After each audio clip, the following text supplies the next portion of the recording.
mai chuan kadam zolo ai te nom par in ko mai ro kong pon dar ti chuan in ke zong mo kadam ma na in ti dep dep te ang salapa nang khuang an beng langin za in vor te ang miang đầm đôi tùy bay chuan kadam zolo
người gần xíu về tiền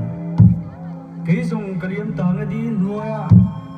số li liệt tê lì môi lên bên à khá nín tiếng hôi dễ nín à liang tì đó in tì lên